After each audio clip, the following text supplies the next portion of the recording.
Адамзаттың асыл құндылығы, білім мұратқа жетудің төте жолы. Білеріміз шектеулі, білмесіміз шексіз. Білмекке құмарлық біздің бағыт. Білім жолындағы жас қырандар, оқытушылар мен өрендер, студенттер. Жаңа оқу жылы құтты болсын. Берекелі, табысты, жеңісі мол жыл болсын. Аман болыңдар, бақытты болыңдар. Ғылым заманнан бері қарай қазақ атам білекті бірді жығат, біліңді мыңды жығат деген сөз қалдырған. Қазақтың бұл мақалының өзектілігі бүгінгі күні айрықша болып отыр. Бұл заман білекке сенетін емес, білімге сенетін заман болды. Заманауи әлемде елдің қуаты ең алдыменен білімменен ғылымда болатын уақытқа келдік. Сол білімді әжетке жаратып, тұрмыс игілігіне жарата білуімізбенен ғана бағаланады. Енемен құдық қазғандай қиын да күрделі, орасан қажыр қайратпенен ерік жігерді талап ететін білімсіз өмір тұл бұл заманда.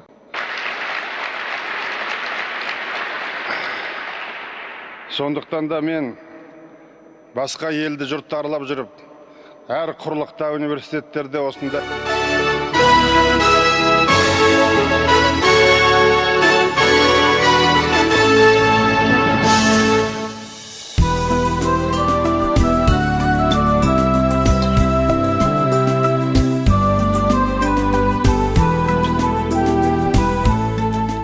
Ұстаз, осынау сөзде қаншама мән мағына жатыр.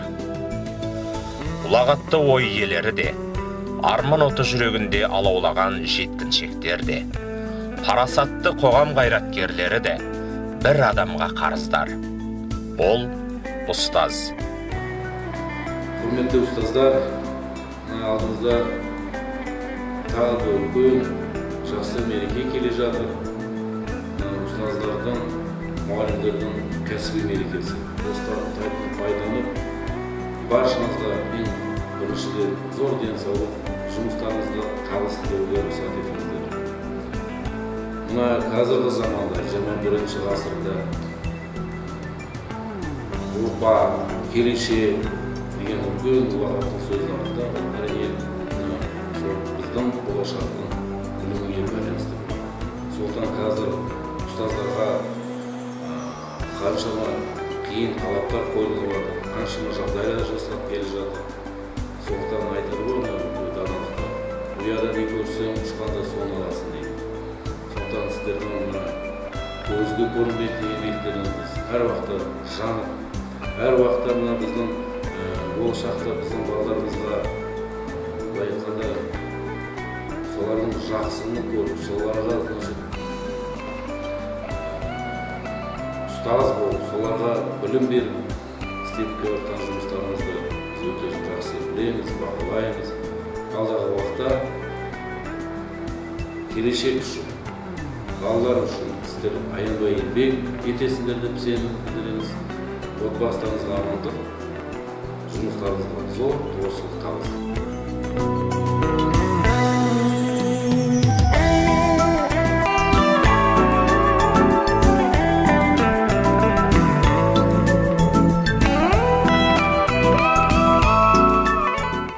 Алғашқы әліппенің бетін ашып, әріп танытқан, өмірдің қыр-сырын білуге, сан қилы құбылыстарды терең түсінуге, жан дүниеңе нұрлы шуақ түсіріп, адамгершілікке баулыған мұғалімнің бейнесі көңіл төрінен орын алатыны сөзсіз.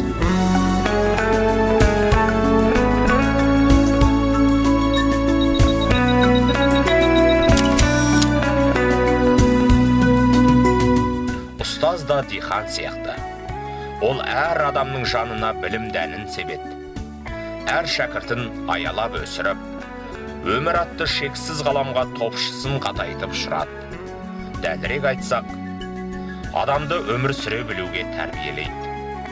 Бойындағы бар асыл қасиеттерін шәкірттеріне сіңіріп, тер төгеді. Сол үшін де ұстазды қадірлеуге тиіспіз. Дорогие педагоги, позвольте мне от учеников школы номер 1 поздравить вас с вашим профессиональным праздником и пожелать вам успехов в работе с учениками, здоровья, чтобы вы могли дать все самое необходимое подрастающему поколению. Спасибо вам, наши учителя, мы любим вас.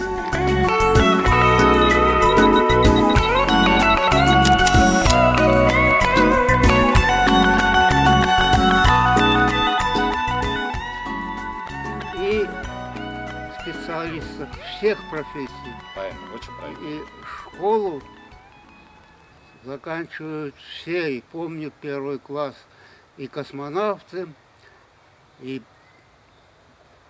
Прокуроры, министры, президенты, да, и президенты, все это выходцы из школы. Правильно.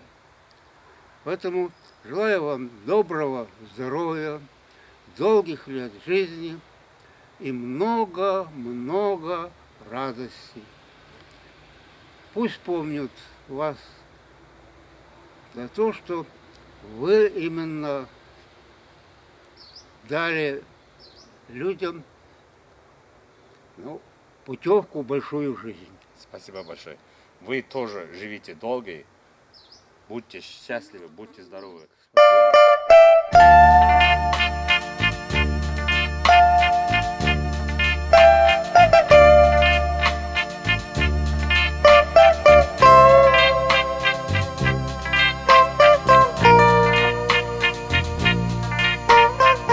Халқымыз үшін білім мен ғылымның, тәлім мен тәрбиенің, оны бойға сіңіретін ұстаздың орны қашан да бөлек. Ілім жиюдағы ізденіс, сонау сақ дәуіріндегі анағарыс абыздан бастап, Әл-Фараби данамызбен жалғасқан ізгі жол.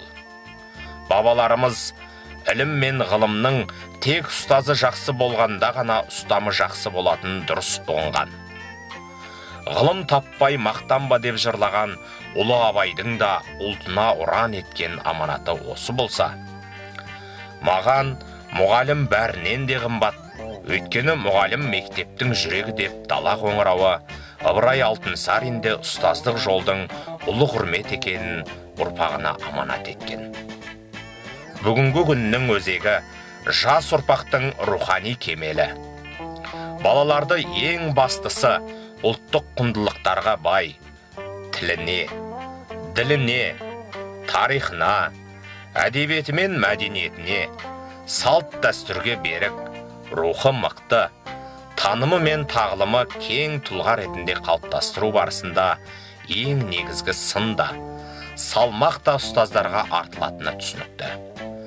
Сондықтан да ұстаздық ұлы құрмет.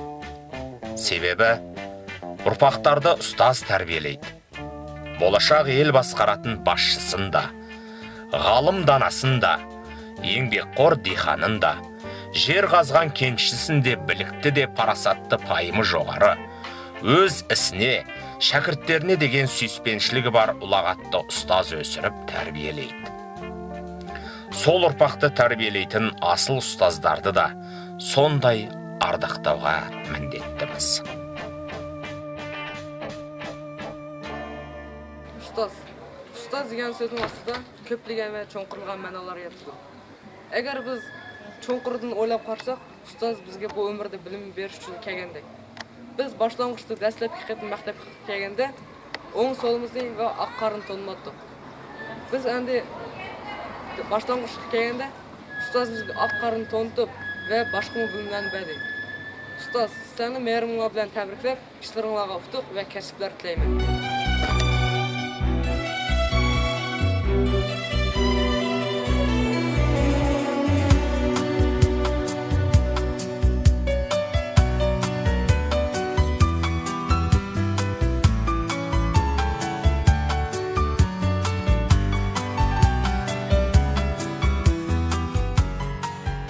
Ұстаздарым, білімді болыңдар.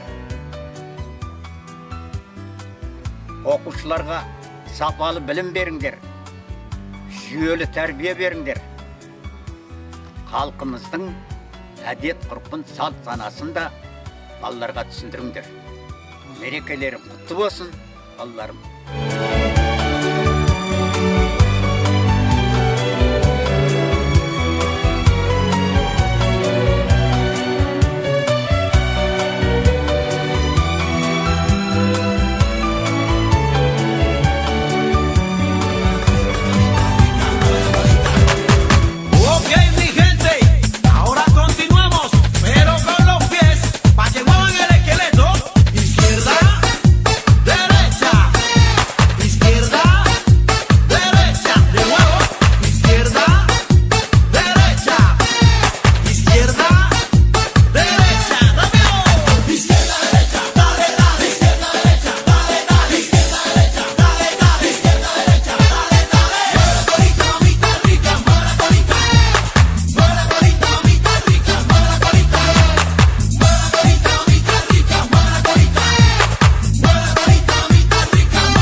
аты жөніңіз кім болады? Мен Абдыбекева Алина, осы Шонжы ауылының тұрғынымын. Ұстаздар деген ол дүниедегі ең ұлық мамандардың бірі деп айтсақ та болады. Осы білім беріп, тәрбие беретін бәріміз мұғалімдер. Мұғалімдерге денсаулық болсын. Құрметті ұстаздар, той мерекеміз құтты болсын.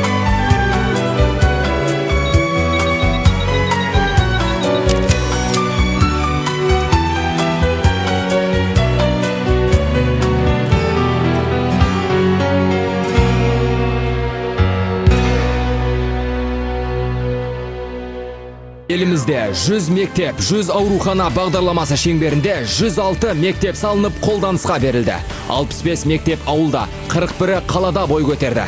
Олар еліміздің барлық өңірлерінде салынды. Нәтижесінде оқушы орнына тапшылық және апатты жағдайдағы мектептер саны қысқарды. 3 ауысымда оқытатын мектептер саны 40%-ға азайды.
Biz endi ulu, sıylı, adıl, ziyade var işlettiğimiz. Sonuçta ustaz degen bäri prezidentten başlap jayalanga deyin ustazdın kullanışı. Mektep görmegen adam yok.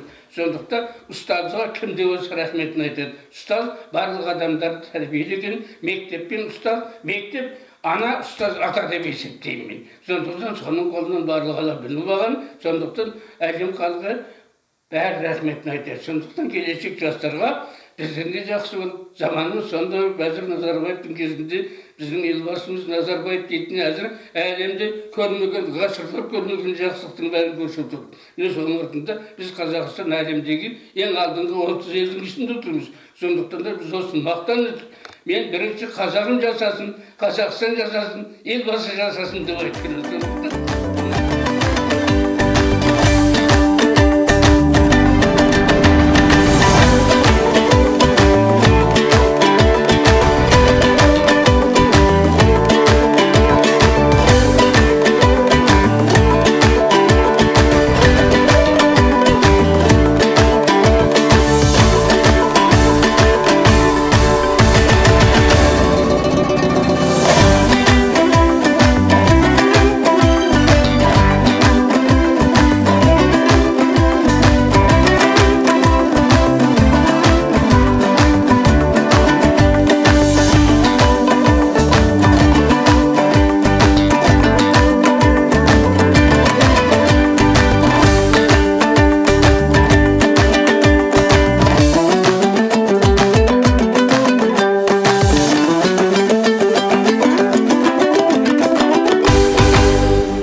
Ұстаздар мерекесі келе жатыр. Осы ұстаздар мерекесіне ұстаздар туралы пікіріңіз қандай? Жалпы ұстаз деген есімді қалай түсінесіз? Ұстаз қоғамда қандай рөлдер атқарып жатыр? осы туралы жалпы біраз мағлұматтар айтсаңыз. Жалпы бүгінгі мүмкіншілікті пайдаланып, мен алдағы келе жатқан бүткіл ұстаз қауымдарын кәсіби мерекемен құттықтағым келеді. Өз атымнан, ұжымым атынан өзімізде мектепте оқыдық, өзімізде мектепте білім алдық, мектепте ұстазымызды сыйлап өттік. Бүгінде ұстаз қауымы келіп жатса, қиналып жатса, қысылып жатса, көмегі қажет болып жатса, өз басымыздан ұстазға деген көмегімізді аямаймыз. Ұстазға деген ілтипат, сондай сезім, сенім мол ұстаздар келіп жатса, бүгінгі күннен кейде өзіміздің оқытқан ұстаздарды көргенде күнгі күннен өзіміз сол ұстаздың алдында ұстаз, оқушы ретінде сезінеміз. Ұстаздың еңбегін өз басым үлкен жаңағы алға қойып, өз басым үлкен баға беріп бағалаймын. Ұстаздар аман болсын. Тағы да мына ұстаздардың күні құтты болсын, алда келе жатқан. Тек қана ұстаз қауым жасасын деп айтқым келеді. Бәрекелді. Білім инемен құдық қазғандай. Ұстаз шәкіртпен мақтансын, шәкірт ұстазбен мақтасын. Ендеше біздің ұстаздарымыз әрқашанда аман болып, ұстаздардың үйреткен шәкірттері тек қана елдің алдыңғы шебінде тұрсын.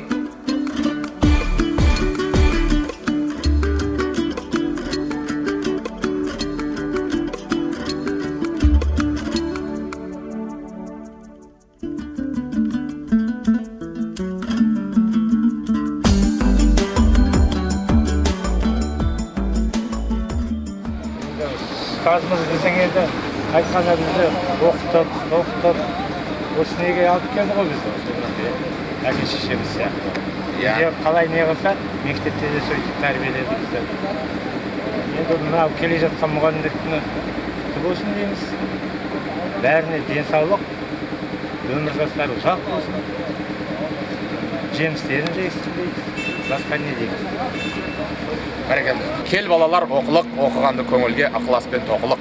Оқысаңыз балалар, шамнан шырақ жағылар, іздегенің алдыңнан тілемей-ақ табылар деп Ыбырай Алтынсарин айтқандай. Ендеше білімнің бұлағы сарқылмасын ағайын.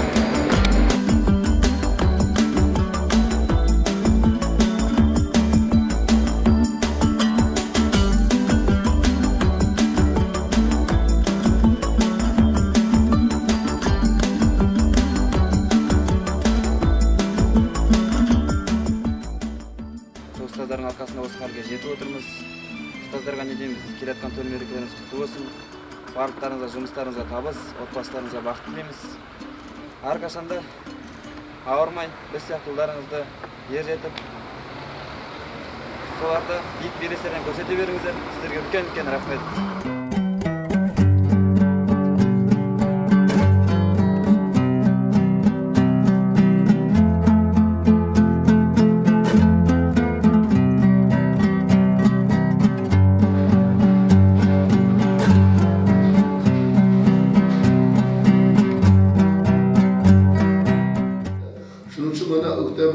Немесе дәмеш күні, ұстазлар күні. Мен барлық ұстазларны шын ділім білен мәйрам күніне олан тәбіріклеп, салам зор саламатлық, ailevi бәхет, шынлада yaş өспірлерді тәрбиелешті çoğu құтықлаға yetişimlere тілектәшілік білдірме. Ұстазлаға апрен. Бала бесіктен қабір бесікке дейін аянбай еңбек етіп, ұстаздарымызды бағалап, білім алуға атсалсайық. Ендеше, ұстаздарымыздың абыройы үстем болсын, еңбегі арта берсін.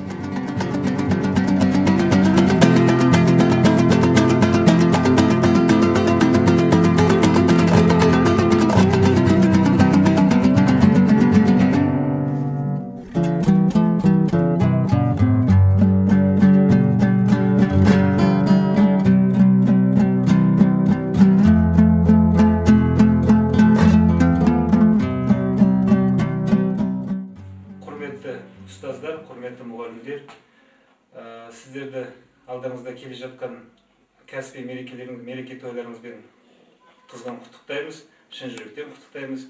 Енді қоғамдағы әрбір саланың еңбегі өзіне ерекше, бірақ біздің ойымызша осы ерекше қызметтердің арасындағы ең аса құрметті жұмыс мұғалімдердің жұмысы деп жеке өз басым солай есептеймін. Сол мұғалімдердің еңбегі ешқашан өшпесін, еңбегі табысты болсын, биік көктерге жете берсін. Мұғалімдердің еңбегіне бас иіп рахмет айтамыз. Енді сөзімнің соңында осы бүкіл Ойғыр аудандық орталық ауруханасы ұжымының атынан мұғалімдердің келе жатқан той мерекесін тағы да бір рет шын жүректен құттықтаймыз.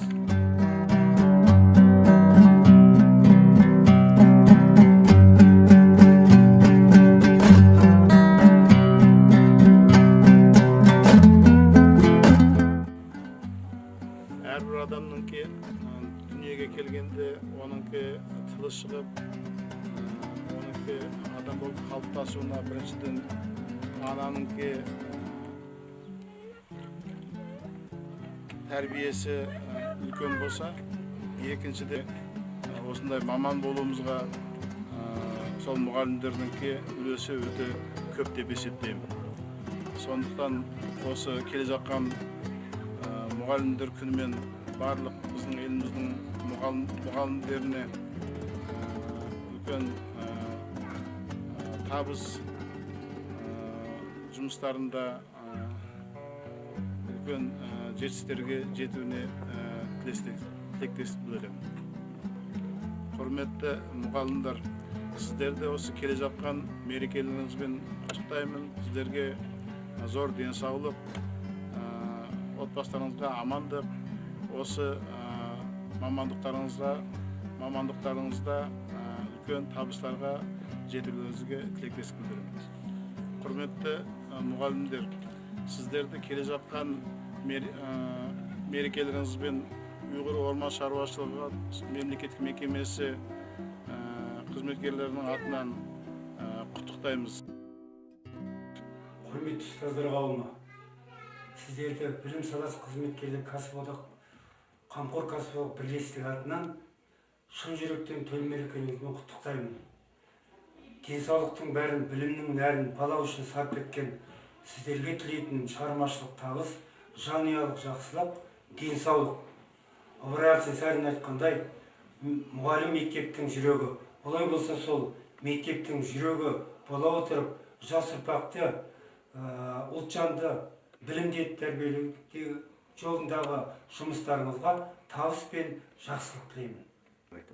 Мерекелеріңіз құтты болсын. Құрметті ұстаздар, баршамыздың сауатымызды ашып, білім нәрімен сусындатып, өмірге қанат қақтырған ұлағатты ұстаздар, мерекелеріңіз құтты болсын. Сәлем бердік ұстаздар баршамызға. Сіздермен тола берсін ортамызда, бүгінгі ел басқарған азаматтар, білім алған сіздердің арқамызда. Мерекелеріңіз құтты болсын. Өмірдің өзі нұр шаша бермес, жарқырап ылғи күн алдан. Сәттер де болар жолда болмайтын тұманнан. Көңіліңде сонда болсын тек ұмтылдыратын, жаныңды бұлқындыратын, ала сармайтын асқақ мол арман. Таңдарыңды солай әрқашан сеніммен күшпен жалғасаң, дауылдарға қарсы өршеленбесең, жанбасаң. Құрысын ондай тірлігің деген сол оймен жалтақтамаймын, паң басам. Асуларым бар алдасаң, отты жандардың өшпейтін үміттеріменен жалғасаң. Өмірге келіп кеткенде сенің немен бар? Жүректерді тербеп, от болып лаулап жанбасаң. Арман, арман, арманын іздеп алғасам.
қойшы жанға